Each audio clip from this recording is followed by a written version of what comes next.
Hey guys, welcome back to my channel. My name is Lauren and this channel is all about remote work, location independence, and helping you travel the world as much as you want, whenever you want. In today's video, we're going to be talking about how to plan out your blog content for the month. So, whether you're a freelance writer or a blogger, or you're just a business owner, if you want to use content marketing to attract your ideal clients to your websites, you need to know how to plan out your content for the month, but also how to choose blog topic ideas that people are actually searching for. So if that sounds like something you want to know more about, let's get into the video. And by the way, this is Mishka. She always insists on crying during my videos when I film. So as much as she looks like she doesn't want to be on camera, I think she secretly does.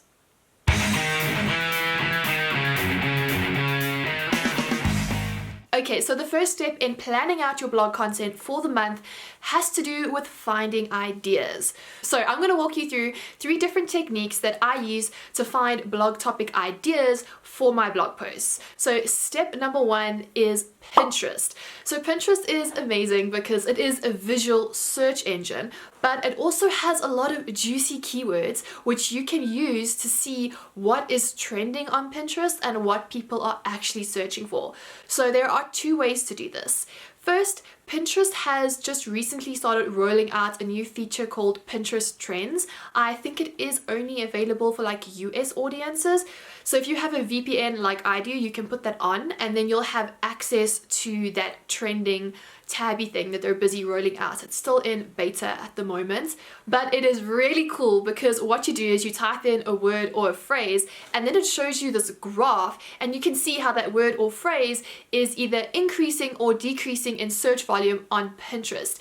So if you put in a keyword phrase or an idea and you see that it is increasing, that can tell you that it might be a very good time for you to write a blog post on that topic because lots of people are searching for it. The second thing that you can do on Pinterest is if you just go into the search bar and you type in a phrase like South Africa travel, for example, you'll see that a drop-down list appears and there'll be other phrases coming up related to what you've just typed in. So what that is those are a collection of phrases that people are also searching for quite a lot on Pinterest. So that gives you a very strong indication on search intent. And if someone is searching for that phrase, then you know it is a good idea to write that blog post or start to flesh out that idea because it is something that people are interested in. The second way that I come up with blog post ideas is that I look at what is trending. So for example, at the moment, South Africa's travel ban has been lifted for interprovincial travel. So I know that a lot of people are going to be planning weekend getaways or day trips away. So for me, it would make sense to push out a lot of content related to that stuff because I know there's going to be a massive search volume for that. And then the third way that you can get ideas for your blog posts has to do with creating a content mind map. So this is something that I picked up from my business coach, Erin May Henry, and I will link to her down below if you want to check out her YouTube channel. But what a content mind map is that you put your niche in the middle of the circle, the middle of the mind map, basically just list out everything that is related to your niche and what people would want information on. Just to give you an example that isn't really related to me, let's say you are a personal branding coach. So you would start to think about what are all the things that people would have questions about related to personal branding. Those 3 ways can give you a lot of information and ideas to work with.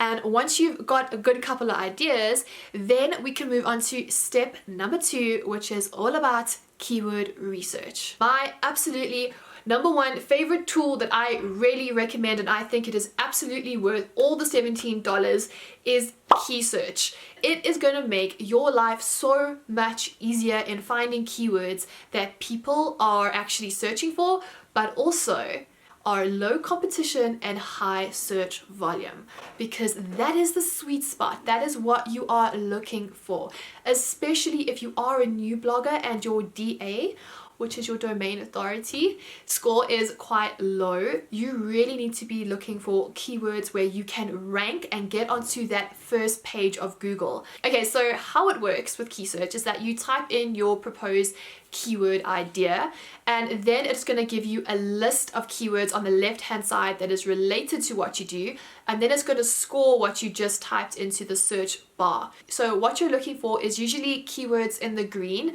unless you have a really strong DA and you can compete with the stuff in the orange or the red. But for most of us, we're going to be looking at staying into the green range. Then you want to check the search volume.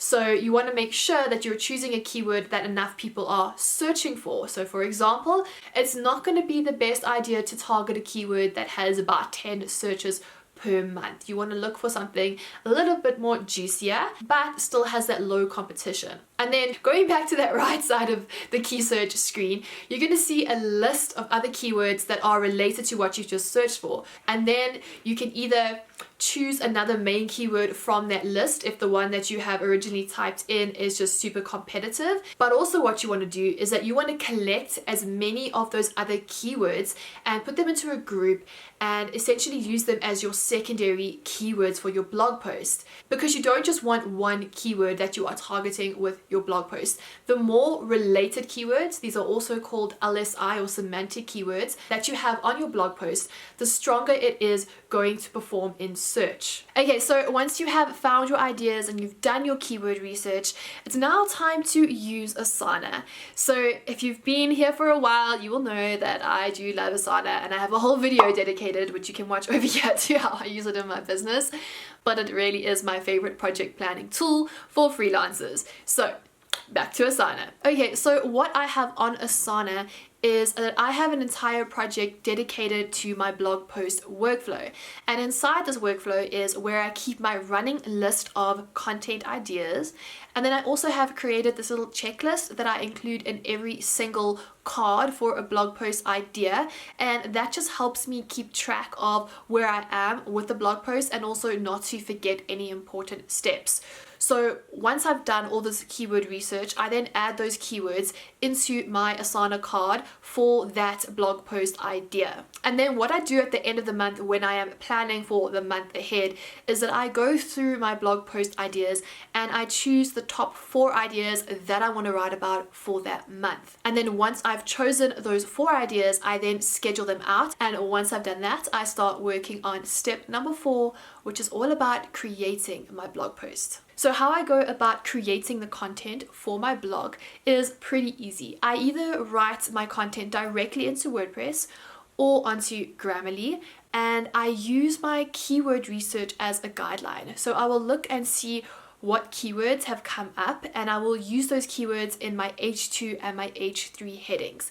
Now, if you're not too sure what I just said, if you don't know what I'm talking about, like what is an H3 tag, I will link to a blog post down below which explains the basics of SEO. But essentially these H2 and H3 tags are headings, and it helps Google scan your blog post and understand what the most important information is. Then I will also go and write a clickable headline. So there's this really fun free tool that you can use.